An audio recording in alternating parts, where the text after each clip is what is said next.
اعوذ باللہ من الشیطان الرجیم بسم اللہ الرحمن الرحیم اعوذ باللہ من الشیطان اللعین الرجیم بسم اللہ الرحمن الرحیم الحمد للہ رب العالمین والصلاة والسلام علی نبی الکریم وعلی آلہ الطیبین الطاہرین المعصومین المنتجبین ولعنۃ اللہ علی اعدائہم من الآن إلى قیام یوم الدین آمین یا رب العالمین اما بعد بسم اللہ الرحمن الرحیم یا ایہا الذین آمنوا کتب علیکم الصیام صدق اللہ العلی العظیم و صدق رسول النبی الکریم سامعین کرام قدر ناظرین محترم اہم ترین رات شب قدر جس کے لیے معصومین علیہ السلام نے بڑا اہتمام کیا ہے. کسی نے کبھی پوچھا کہ یہ بتا دیجئے کہ تینوں راتوں میں سے کون سی رات ہے، بلکہ اللہ نے چھپا کے ہمارے اوپر احسان کیا ہے. اس نے قیامت کو چھپایا، ہمارے امام کو چھپایا، پردے میں رکھا ہے تاکہ اس کی رفعت اور اس کا احترام بڑھتا جائے اور انسان بار بار بارگاہ رب العزت میں آئے اور شب قدر ہی کے اعتبار سے کرے، اس کا قبول ہوگا. پیغمبر اسلام اہتمام کرتے تھے، لوگوں کو جگاتے تھے، یہاں تک کہ کوئی سونے لگے تو اسے آمادہ کرتے تھے. خود صدیقہ طاہرہ پانی چھڑکتی تھیں، کم کھانا دیتی تھیں، یہ دوسرے کے لیے بتانے کے لیے کہ یہ رات کتنی اہم ہے. معصومین سے جب کسی نے پوچھا کہ آپ بتا دیجئے، اس لیے کہ میں دور رہتا کون سی رات میں ہے، تو کچھ کان میں کہا تو ہمیشہ وہ 23 تاریخ کو آنے لگے. 23 ماہ رمضان کی شب نزول قرآن. اللہ کے پاس ایک لوح ہے جس پر وہ جو کچھ چاہتا ہے باقی رکھتا ہے، جو چیز چاہتا ہے مٹا دیتا ہے. یمحو اللہ ما یشاء، جس چیز کو چاہتا ہے مٹا دیتا ہے. قرآن کتنی منزلوں سے گزر کے آیا ہے، ابھی درس میں بیان کیا گیا ہے اور پھر اعمال میں انشاءاللہ تفصیل کے ساتھ بیان کی جائے گی کہ کیسے کیسے مرحلوں میں آیا ہے، قرآن کتنے موضوعات کے ساتھ آیا ہے، قرآن کا ڈیمانڈ کیا ہے، قرآن سے ہمارا لگاؤ کیا ہے، قرآن اور ہمارے درمیان میں گیپ کیسے ختم ہو سکتا ہے، قرآن سے ہم متمسک کیسے ہو سکتے ہیں، قرآن اور اہل بیت ہمیشہ ایک ساتھ رہیں گے، کبھی جدا نہیں ہوں گے اور ہم ایک دوسرے سے بھی ملتفت رہیں. یہ شب وہ شب قدر سے افضل ہے جو بہت سی حدیثوں معلوم ہے کہ شب قدر یہی ہے، اور اس رات میں حکمت الہی کے مطابق تمام کام حقدار مقدر ہوتے ہیں. اس رات کے مخصوص اعمال 2 مرتبہ غسل ہے. ایک غروب کے قریب ہے جس سے نماز مغرب اور عشاء پڑھیں اس غسل کے ساتھ. دوسرا آخری شب میں، شب بالکل ختم ہونے والی ہو تو انسان غسل کر لے، یا اعمال کرنے والا ہے لا مطلع الفجر، فجر کے وقت سورہ عنکبوت، سورہ روم کی تلاوت. اس کی بھی وجہ بہت عجیب ہے. امام صادق علیہ السلام نے ابو بصیر سے کہا کہ ابو بصیر، اے ابو محمد، جو شب ماہ رمضان میں 23 تاریخ کو سورہ عنکبوت، سورہ روم، سورہ دخان کی تلاوت کرے، خدا کی قسم وہ اہل بہشت میں ہوگا. سورہ دخان کی تلاوت امام محمد باقر علیہ السلام نے فرمایا ایک گروہ وہ شیعہ سورہ دخان کی تلاوت کرنے میں ایک دوسرے پہ سبقت لے جاؤ، اس لیے کہ وہ دخان، وہ دھواں جس سے دم گھٹے گا قیامت میں، اس سے پہلے یہ منظر قیامت کو دیکھ کر اس رات کی اہمیت جان لو. رسول خدا صلی اللہ علیہ وسلم کے بعد ولایت ائمہ خدا علیہ السلام کے ساتھ مخصوص ہے یہ سورہ. 1000 مرتبہ سورہ انا انزلنا. امیر المومنین فرمائے انا انزلنا بہترین ساتھی ہے، بہترین ساتھی ہے. اس کے ذریعے قرض ادا ہوتا ہے، دین مستحکم ہوتا ہے، کامیابی ملتی ہے، عمر طولانی ہوتی ہے، حالات میں سدھار ہوتا ہے. جو شخص کثرت سے اس کی تلاوت کرے گا تو وہ خدا سے اس حالت میں ملاقات کرے گا کہ وہ صدیق اور شہید کا مرتبہ پائے گا. 100 رکعت نماز پڑھے، اگر یہ نماز قضا ہوں تو 6 دن کی نماز ادا کرے. روایت میں کہ امام محمد باقر علیہ السلام نے فرمایا جو شب ماہ رمضان کی 23ویں شب میں 100 رکعت نماز پڑھے، خداوند عالم اس کی روزی میں کشادہ کر دے گا، دشمنوں کے شر سے محفوظ رکھے گا، غرق ہونے سے بچا لے گا، ڈوبنے سے بچا لے گا، اور درندوں کے شر سے محفوظ رکھے گا، منکر نکیر کی ہیبت اور خوف سے محفوظ رہے گا۔ حشر کے دن، قیامت کے دن جب قبر سے باہر آئے گا تو ایک نور اس کے آگے آگے ساطع ہوگا، چمکدار ہوگا، اس کے نامہ اعمال اپنے ہاتھ میں دیا جائے گا، اور اس کے واسطے برات نامہ، جہنم سے بچنے کا راستہ اور لیٹر لکھ کے دیا جائے گا، اور امان ہوگی عذاب الہی سے، اور بغیر حساب کے جنت میں جائے گا۔ وہ جنت میں انبیاء، شہداء، نیکوکار کا رفیق اور دوست ہوگا۔ دعائے جوشن کبیر جو خود جبریل نے کہا ہے پیغمبر سے کہ کائنات خلق ہونے سے 50,000 سال پہلے یہ دعا خلق کی گئی تھی، یہ سیرا ہے اور یہ امن ہے۔ خود امیر المؤمنین نے امام حسین سے کہا بیٹا 1 مرتبہ یا 2 مرتبہ زندگی میں جو پڑھ لے گا وہ امان میں رہے گا، جنت اس کے لیے واجب ہو جائے گی۔ بیٹا اس دعا کو زبانی پڑھ لو، اس لیے کہ اس کے یہ فائدے ہیں، اس کے یہ فائدے ہیں۔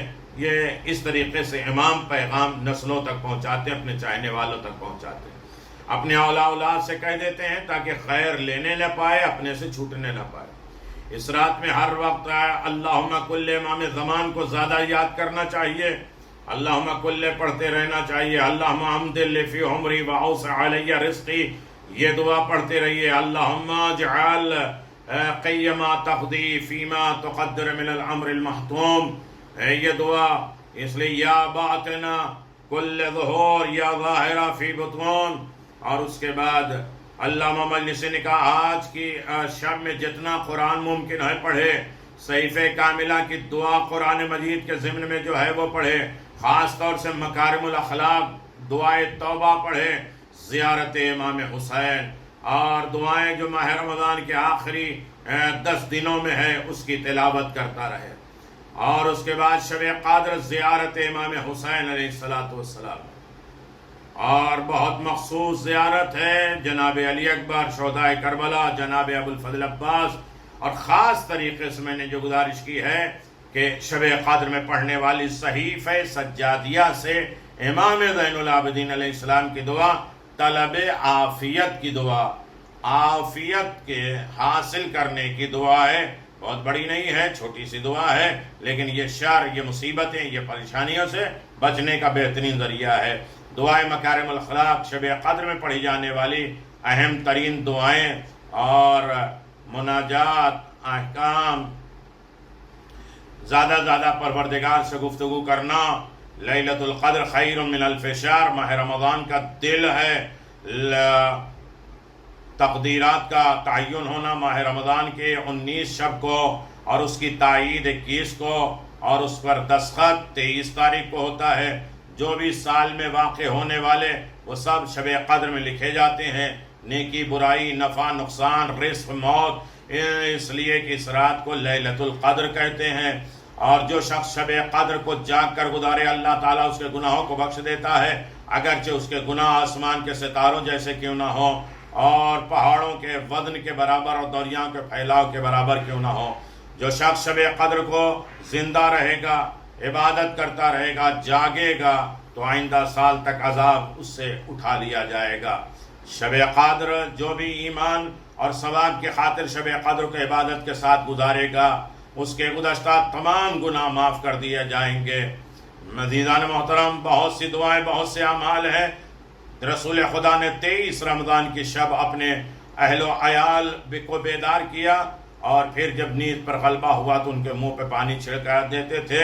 فاطمہ زہرا سلام اللہ علیہا بھی اسی رات کو اپنے گھر والے کو سونے نہیں دیتی تھیں، نیند کا علاج یوں کرتی تھیں کہ دن کا کم کھانا اور رات کا کھانا بھی بہت کم ہے، دن میں تو روزہ ہوتے ہیں، افطار کا بھی ہے، تاکہ رات بھر بیدار رہ سکو اور نیند غلبہ نہ کرے۔ کہتے ہیں جو شخص 21 اور 23 رمضان کے رات کے مسائل دینی بیان کرے، گزارے، تو اس کے فضل و کرم بہت زیادہ بڑھ جاتے ہیں۔ اسی طرح دعاؤں کی قبولیت کے لیے آسان ترین ہے سورہ بقرہ کی وہ آیات، بہشت کے خزانوں میں سے ہے، خزانہ ہے، خدا نے تمام مخلوقات کو پیدا کرنے سے 2000 سال پہلے انہیں اس دست قدرت سے لکھا، اور خدا ان 2 آیات کی تلاوت کرنے والے کو دنیا اور آخرت کی حاجت کو پورا کرتا ہے، شیطان بھی اس کے نزدیک نہیں آتا۔ آمن الرسول بما انزل الیہ من ربہ، آخری 2 آیتیں 85-86۔ ماشاءاللہ، لا قوت الا باللہ۔ جس وقت بندہ اپنی دعا کو اس جملے میں ختم کرے تو اللہ تعالیٰ فرشتے میرے بندے دنیا سے رشتہ توڑ کر اپنے آپ کو میرے حوالے کر دے، لہذا اس کی حاجت پوری کر دیتا ہے۔ اس میں اعظم ہے یا رب یا رب، اور جناب نوح، جناب ابراہیم، تمام ائمہ معصومین کہتے ہیں فاغثنی ولا تکلنی الی نفسی یا حی یا قیوم برحمتک استغیث، فاغثنی ولا تکلنی الی نفسی طرفت عینی اصلی وشان کل، یا اللہ یا حافظو یا حفیظو یا رقیبو۔ یقیناً عمر میں 50 سال کا اضافہ ہے، اور ہر شب چراغ میں اگر کوئی یہ دعا ہر نماز عشاء کے بعد پڑھے تو خدا اس کی عمر 50 سال یقینی بڑھا دیتا ہے۔ یا اکرم من کل کریم، یا اعظم من کل عظیم، یا اعز من کل عزیز، اغنی برحمتک وجودک کرمک ومدک عمرک ومدک عافیہ۔ اور شب قدر گناہ کرنا بھی دیگر زمانوں سے زیادہ بڑا گناہ ہے، اس کی پوچھ گچھ بھی ہوگی اور حساب و کتاب ہوگا۔ شب قدر میں امام زمان کی سلامتی کا صدقہ دینا، 80 سال تک صدقہ دینے کا ثواب ملتا رہے گا۔ دعائے اللہم کلے پڑھتے رہیں، ماہ رمضان کی محب ترین دعا۔ ان دعاؤں میں پروردگار ہمیں شب قدر کی عبادت کی توفیق عنایت فرما۔ شب قدر میں 1000 مرتبہ سورہ انا انزلنا روحانیت معنویت کے لیے بہترین ہے۔ سورہ قدر 1000 بار پڑھنا بہت زیادہ اجر و ثواب رکھتا ہے، لیکن بار بار انسان پڑھے، 10 مرتبہ خلوص نیت کے ساتھ پڑھ لے تو یقیناً اسے شب قدر کا ثواب ملے گا۔ کسی نے رسول خدا سے پوچھا میں شب قدر میں کیا مانگوں؟ تو فرمایا کہ تم خدا سے صحت اور عافیت مانگو، زیادہ سے زیادہ صحت اور عافیت مانگو، اور غسل شب قدر کے بعد وضو نماز پڑھ سکتے ہیں بغیر وضو کے، تو آیت اللہ سستانی آیت اللہ خوئی کے نزدیک غسل شب قدر کے بعد بغیر وضو کے تمام نماز پڑھی جا سکتی ہے، البتہ مستحب کے طور پہ وضو کر لینا بہتر ہے۔ آیت اللہ خامنئی، آیت اللہ خمینی کے فتوے کے مطابق غسل شب قدر کے بعد نماز کے لیے وضو کرنا ضروری ہے۔ اور بہت سی چیزیں ہیں، کیا غسل شب قدر کے ساتھ دیگر غسلوں کی بھی نیت کر لیں، شب قدر کے مستحب غسل کے ساتھ دیگر واجب غسل، مستحب غسل اور تمام غسل، غسل جمعہ، غسل زیارت امام حسین، غسل توبہ، غسل امام زمان سے ملاقات کریں، ایک ہی غسل میں ساری نیت ہو سکتی ہے۔ 23ویں شب قدر کا غسل کرنا زیادہ ثواب ہے، بہتر ہے کہ اس غسل کو نماز مغرب اور عشاء کے درمیان کیا جائے یا اس سے پہلے کیا جائے، ورنہ پوری رات میں جب چاہیں اس غسل کو انجام دیں۔ البتہ اول شب غسل معتبر ہے اور بہتر ہے، اور آخری شب میں بھی بہتر ہے۔ تسبیحات اربع، عمل قرآن، اذکار، ان تمام چیزوں میں انسان مشغول رہے۔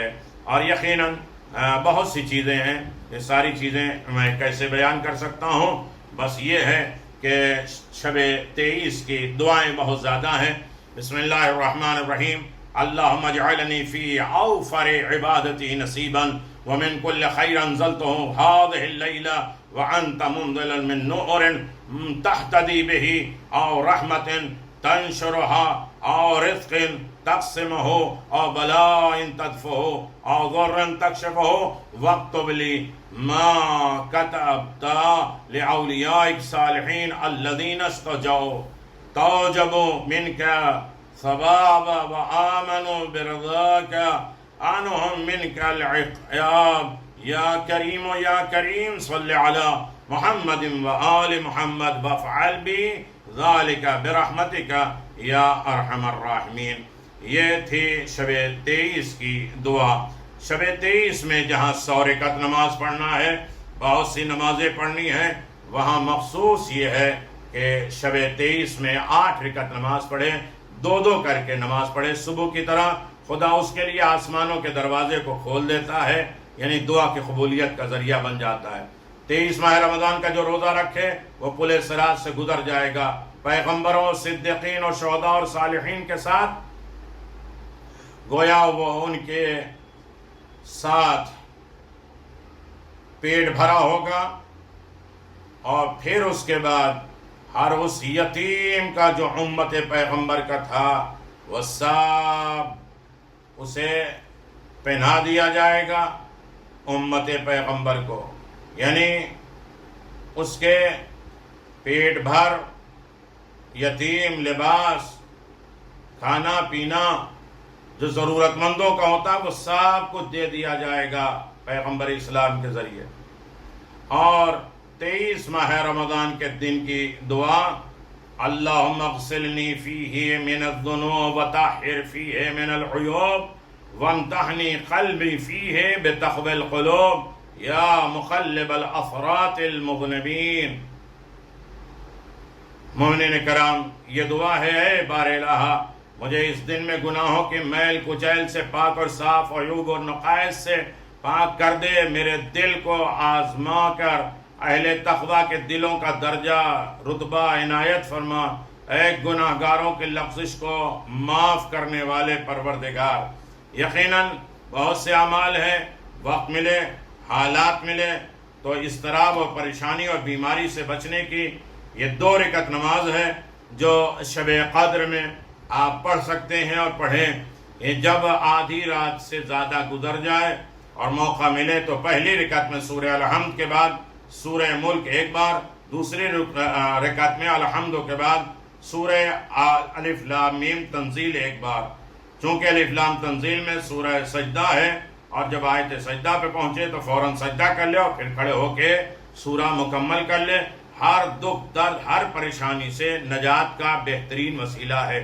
دعاؤں میں یاد رکھیے گا، زندوں کو بھی مرنے والے کو بھی، خاص طریقے سے شہنشاہ کا رضوی کے لیے سورہ فاتحہ آپ حضرات پڑھ لیجئے گا، آج ان کی برسی کا دن ہے۔ اور والدین بند حسن مختار احمد، محسنہ بانو ممتاز حسین کی سورہ مبارکۃ الفاتحہ۔ دعا کریں اللہ مرحومین کے درجات کو بہت بلند فرمائے، معصومین کے جوار میں جگہ عنایت فرمائے، لطف و عنایات عنایت فرمائے، ہمیں اپنے والدین کے حقوق ادا کرنے کی توفیق عنایت فرما، جو کچھ بھی ہمارے اوپر ہمارے والدین کو قبروں میں ہم سے راضی فرما، جن کے زندہ ہیں انہیں زیادہ زیادہ ان کی خدمت کرنے کی توفیق عنایت فرما۔ امام زمان کا صحیح مونس مددگار قرار دینا، یہ آج کی رات امام زمان سے طلب کرنے کی، ان کے ساتھ شامل ہونے کی، ان سے التجا کرنے کی، انہیں راضی کرنے کی رات ہے۔ زیارتوں کے راستے کھل جائیں، حج عمرے کی دولت مل جائے، معصومین کے لطف عنایات مل جائے، ہمارے مرحومین کی مغفرت فرما، زندوں کی حفاظت فرما، یہ بیماریاں، یہ دکھ درد کو دور فرما، فتنہ کو دور فرما، محتاجی کو دور کر دے، اور اپنے دست مبارک سے بہترین دولت عنایت فرما۔ ربنا تقبل منا انك انت السميع العليم بحق محمد وآلہ الطیبین الطاہرین، اللهم صل على محمد وآل محمد وعجل فرجا۔